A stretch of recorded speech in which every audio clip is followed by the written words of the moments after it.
Hey everyone, welcome back to the channel. Thank you for being here. My name is Andrew, coming to you from the beautiful Carolinas. Today's topic is going to be, who were you when you met the narcissist? Think about that for a minute. Everyone, if you like the content, please subscribe. So let's go back in time. When you met the narcissist, who were you? Were you a vulnerable individual? Were you younger, naive? Did you have purpose? Were you looking to fall in love? Did you want to build a family? Did you want to create a solid friendship? Were you interested in creating a business? Were you looking to become a member of a community or organization? Perhaps it was all of the above, or a couple of those kindled together. The point being, who you were when you met the narcissist is most certainly not who you are now. You see, you have gone through the narcissistic abusive cycle. Perhaps you're looking to end the relationship right now. Perhaps it has already ended. Perhaps it ended decades ago or just yesterday. But the point is, I can assure you, you are not the same person you were when you met the narcissist. Now, when you met them, I can almost assure you again that the narcissist portrayed themselves to be one individual when in fact they were somebody else. Meaning perhaps they told you that you would travel the world and you would have the best live happily ever after life of all time if you would only marry them, or if you would move in with them, or if you would relocate from your small environment or small town or city to the big city, or vice versa. Who knows? But the narcissist, what did they do? They tried to steal your energy, your time, your path. Everything about you they wanted for themselves. And if you really go back in time to who you were when you met the narcissist and compare that with who you are now, I'm certain you will find you are a completely different individual. An individual who has had to, or you are now, putting yourself back together. Because remember, the narcissistic relationship that you were a part of, that was a huge test. And if you're in it right now, my heart goes out to you. You're still being tested each and every day.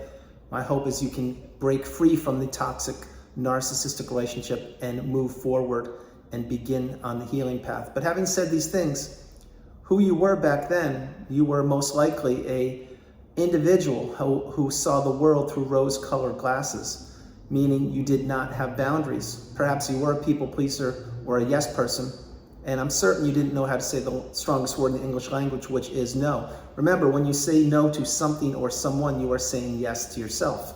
That is a boundary. That is a powerful word. It's a word that we need to utilize more often. But back then, when you first met the narcissist, again, let's say it was a friendship. You were trying to strike up a friendship, and lo and behold, along comes this person who turns out to be the narcissist, and they can't get enough of you. They are texting you, calling you, perhaps you're golfing, you're spending a lot of time grabbing lunches with them, whatever you're doing. But this person, what are they trying to do? They're trying to learn about you.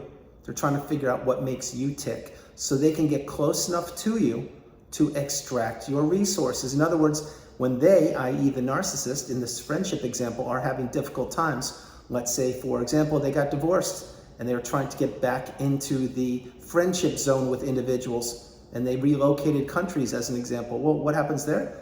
They're trying to worm their way back in and build relationships. And that's only natural if these relationships are reciprocal. If they're not, i.e. if this person who turned out to be a narcissist in fact is a narcissist, then they are maneuvering under cloak and dagger, under the falseness of being a kind, loving individual, when in fact they're not. But back then, did you give that person your time? Of course you did. Did you invest in them? Did you perhaps even introduce them to their future wife or other friends or whatever? Yeah, of course you did it. Why wouldn't you do it? You're a kind, loving individual. But looking back, do you think that that was a healthy relationship? No, it wasn't. Because as you got to know that individual, i.e. the narcissist, they were using your time against you. In other words, they would say that they can meet up with you when it was appropriate for them, but if something better came along, you were put back on the shelf. You just didn't know it back then because you most likely were a people pleaser. That's one example. Let's take the romantic relationship. Perhaps you were looking for love, looking to fall in love. Perhaps you wanted to create a family, get married for the first time, raise kids, have the white picket fence with the dog and the whole 9 yards. That sounded like a great thing, didn't it? It did. And maybe it even sounds like a good thing to you now. Who knows? What I'm mentioning, though, is you were looking for love. And lo and behold, along comes this person who turns out to be the narcissist, and they can promise you everything under the stars. Remember, the narcissistic relationship, it moves at light speed, specifically the romantic relationship, although many others do also.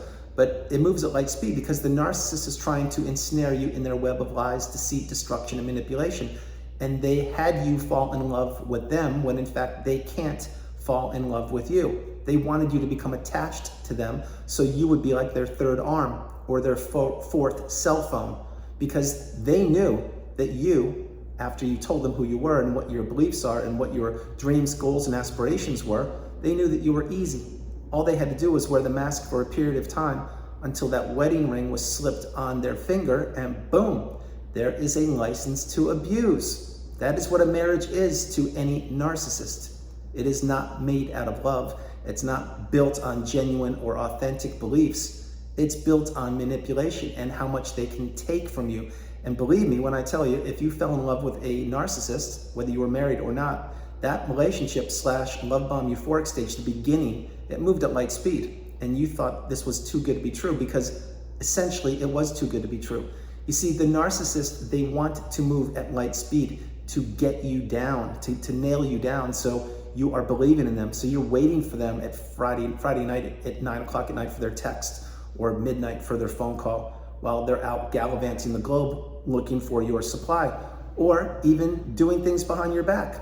No reason to further go into that part. But the point being, when this happened, then next thing you know, you fall in love with them and you can't stop thinking about them because you're consumed by them, because they sent you all the emojis, the texts, the I love yous. Perhaps you went on vacation, or you celebrated holidays or barbecues or things like that, and things were going great. And you're like, oh my gosh, this is too good to be true. Like, wow, can I catch my breath? Like every day it's something new, right? Remember those days? Of course you do. And then slowly what happens when the narcissist realizes they have you, that's when you enter the devaluation stage and or the narcissistic fog. That perhaps is when you first told them you love them. Perhaps that's when you put the wedding ring on their finger. Perhaps that's when they realized just by the look in your eyes that they had you. See, everything to the narcissist is an opportunity.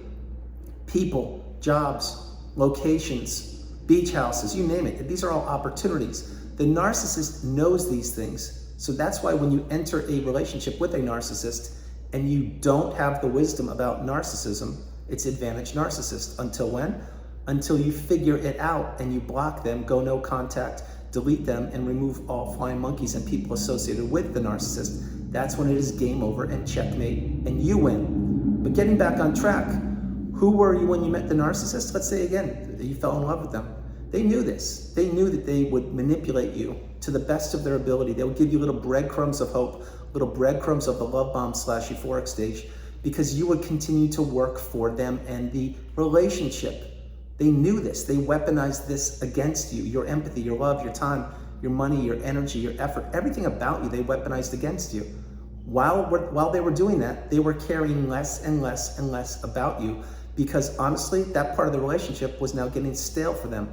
They needed another new shiny object. They needed your replacement, or another new source of supply, or sources of supply. And remember, the narcissist can get sources of supply anywhere: on an airplane, on a bus, at work, in a movie theater, in a car, in an Uber, at a restaurant, on the beach, on a boat, watching any event, because they have smartphones and they like to create chaos and misdirection and disruption. That's what the narcissist likes. That's how they thrive. And you were a part of that for a period of time. But when you met the narcissist, who were you? You were a totally different person. You were a person without the wisdom, without the experience, without the education. And now you've come through the fire, and or you are coming through the fire of the narcissistic abusive cycle, and you have risen through the ashes like a phoenix, or that's what you're about to do. But you're understanding that there are toxic people on this planet that do not benefit you, that do not have your best interest at heart, that just want to tear you down. Yes, I know it's a tough pill to swallow, but it's real. Anybody coming out of a narcissistic relationship, drop comments below. You know what I'm talking about. There are energy vampires all around you.